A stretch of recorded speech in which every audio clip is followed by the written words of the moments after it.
Na ką, sveiki draugai. Labas rytas, kitaip sakant. Važiuojam namo jau iš pabaikerių naktų. Ir važiuodamas link Kėdainių pamačiau bokštą tokį, tuoj apsuksiu kamerėlę. O toks bokštas raudonų plytų. Ten yra toksai aprašymas apie šitą bokštą. Čia kažkada, ne kažkada, o 1940 kažkelintais, 50 kažkelintais čia gyveno žmonės ir žodžiu buvo šitam bokšte partizanai šventė kūčias ir paryčiais atėję stribai ir juos visus čia iššaudė, išžudė. Žodžiu, toks pastatas su istorija. Toks nuo kelio važiuojant labai įdomiai atrodo tas pastačiukas. Čia rašė, kad yra nuo šovinių, dar matosi, ant sienų turėtų matytis.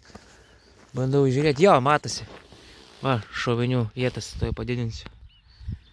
Palaukit dabar. Va, matot skylės.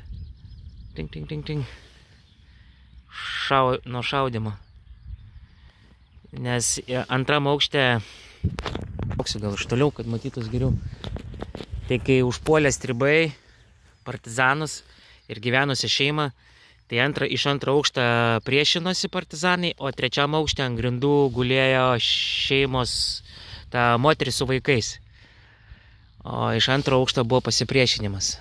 Ir pačio šito pastato paskirtis, kaip skaičiau, nėra aiški, nes rašytiniuose šaltiniuose jisai nėra įrašyts jo paskirties, bet kaip supratau, čia kažkur buvo kaip ir dvaras, o gal ten kažkur ir yra tas dvaras, nes jis čia toks kaip galbūt gynybinė buvo paskirtis, nes va, matot, yra angos tokias pamūrėtas, visur žvakutės sudėtas. Kas čia viduj? Kažkokie matosi. Sklepas, nesklepas. Kažkokie metalai čia palikti, matyt, nuo tų laikų. Bet čia tokias kaip gynybinės angos matosi. Pats pastatas matosi, kad senas. Ir va. Ir čia matosi prie langą irgi. Tai padėti. O matot, nuo kulkų skylės. Tai kaip skaičiau, kad čia jie pasibaigė paskui šoviniai ir juos tiesiog išžudė, sušaudė. Čia kas čia parašyta.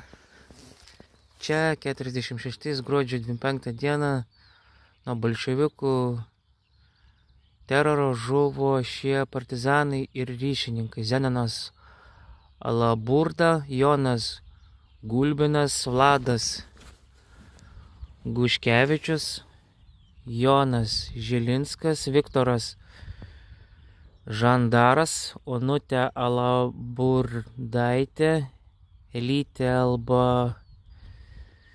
Alburdaitė, Marytė Alburdaitė, Balys Derbutas ir Jonas Simkūnas.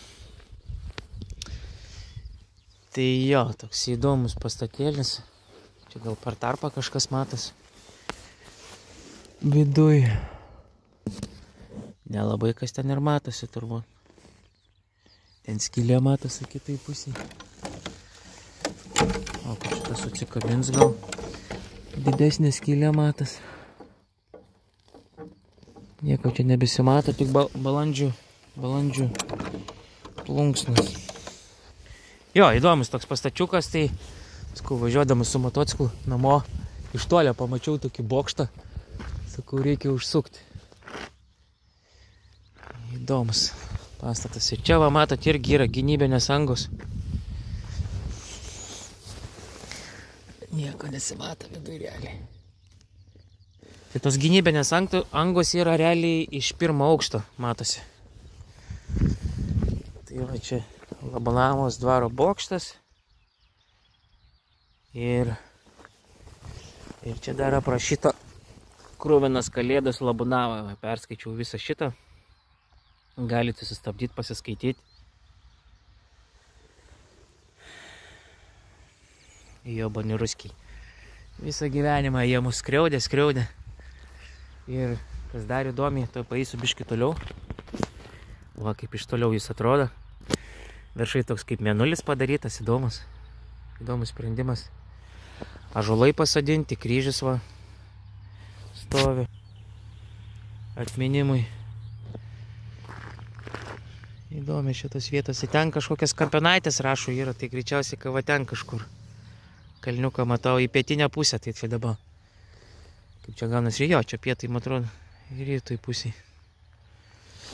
Tai va toks įdomus statinys. Malonu, kad išsaugotas jis dar yra.